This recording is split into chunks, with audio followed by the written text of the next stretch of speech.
বিপদে মুমিন যেভাবে ধৈর্য ধারণ করবে। ধৈর্য সৌভাগ্যের প্রতীক। ধৈর্যহীন ব্যক্তি আল্লাহহীন মশালের মতো।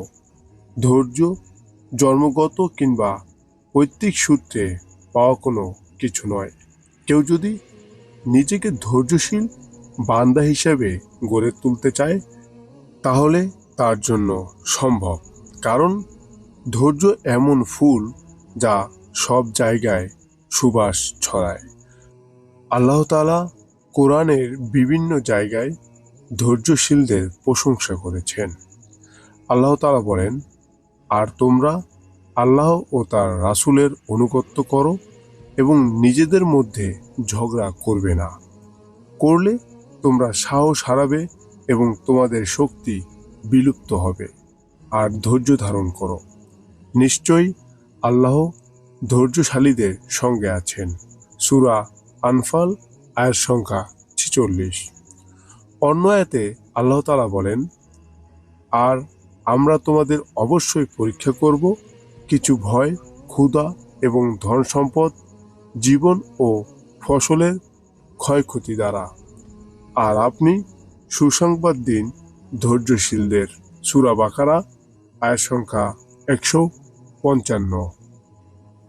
যেভাবে ধৈর্যের চর্চা করব। এক কথা বিশ্বাস করা যে সব কিছুর রাজত্ব একমাত্র আল্লাহ রব্বুল আলামিনের। ইরশাদ হয়েছে, তিনি যা চান তাই করতে পারেন। তার কোনো কাজের উপর প্রশ্ন করার কারো কোনো অধিকার নেই।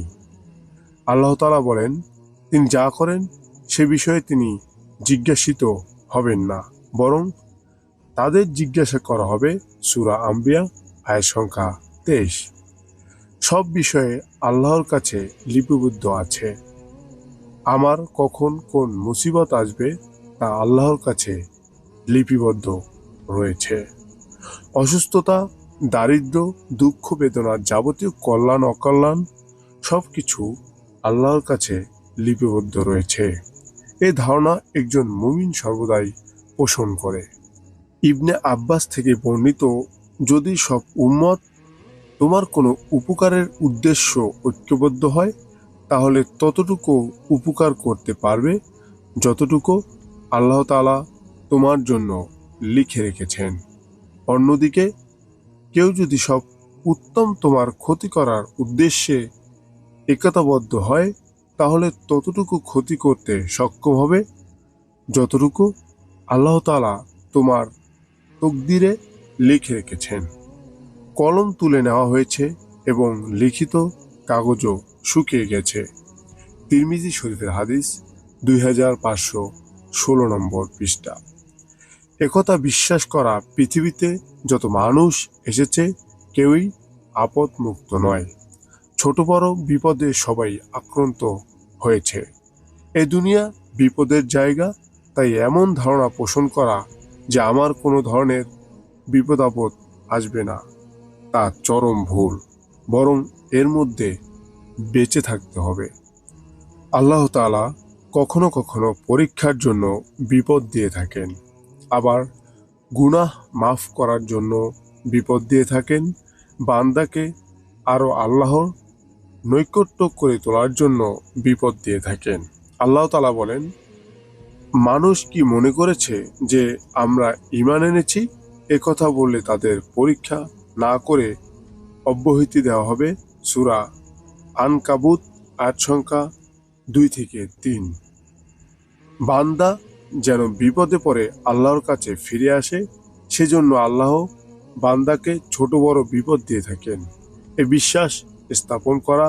আল্লাহ তাআলা বলেন, যারা তাদের উপর বিপদ এলে বলে আমরা তো আল্লাহরই, আর নিশ্চয়ই আমরা তারই দিকে প্রবর্তনকারী। সূরা বাকারা আয়াত সংখ্যা 156। বান্দার জানা নেই তার জন্য কোনটা কল্যাণকর আর কোনটা অকল্যাণকর, তাই কখনো কখনো বিপদ তার জন্য আশীর্বাদ নিয়ে আসে।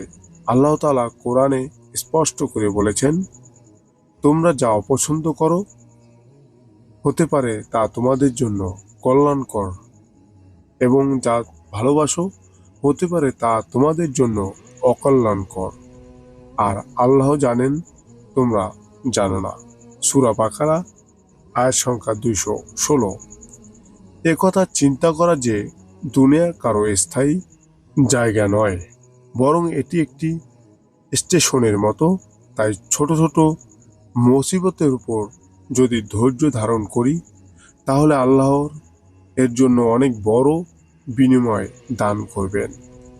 আবু হুরায়রা থেকে বর্ণিত, রাসূল সাল্লাল্লাহু আলাইহি সাল্লাম বলেছেন, দুনিয়া মুমিনের জন্য কয়েদখানা এবং কাফিরদের জন্য জান্নাত তুল্য। মুসলিম শরীফের হাদিস 7307 নম্বর পৃষ্ঠা। বিপদ আপদে একথা মনে রাখা দরকার যে আল্লাহ তাআলা যুগে যুগে বিভিন্ন নবী রাসূল ও তার প্রিয় বান্দাদের নানাভাবে পরীক্ষা করেছেন। আমাকেও পরীক্ষা করে আমাকে নেক বান্দাদের অন্তর্ভুক্ত করবেন। নিশ্চয়ই বিপদের সঙ্গে মুক্তি আছে, কষ্টের সঙ্গে আছে স্বস্তি। এছাড়া একজন মুমিনের একথা বিশ্বাস রাখা চাই যে আল্লাহ তাআলা বান্দাকে এমন কোনো মুসিবতে দেন না যা তার সক্ষমতার বাইরে। আল্লাহ তাআলা বলেন, আল্লাহ কারো উপর এমন কোনো দায়িত্ব চাপিয়ে দেন না যা তার সাধ্যতীত। সূরা বাকারা আয়াত সংখ্যা 286। দুনিয়ার কোনো মানুষ যদি কষ্ট দিয়ে থাকে, তাহলে এর জন্য সুন্দর ব্যাখ্যা বের করার চেষ্টা করো। যে কোনো ব্যক্তির ক্ষেত্রে এটি সুন্দর ব্যাখ্যা দাঁড় করানো।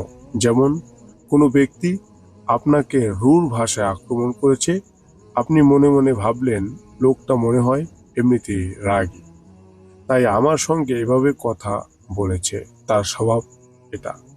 সুন্দরভাবে কারো সঙ্গে কথা বলতে না পারা, এটা এক ধরনের তার অসুস্থতা।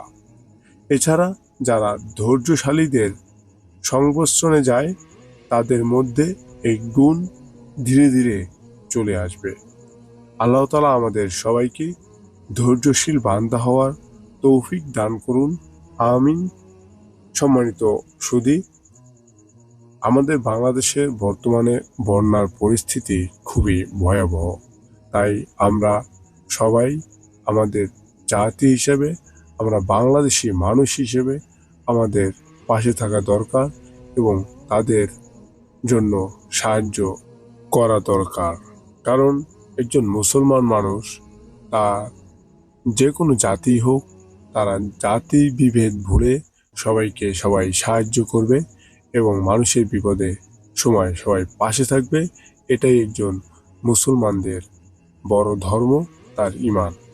আজকে পর্যন্তই। সবাই ভালো থাকুন, সুস্থ থাকুন। আসসালামু আলাইকুম ওয়া রাহমাতুল্লাহি ওয়া বারাকাতুহু।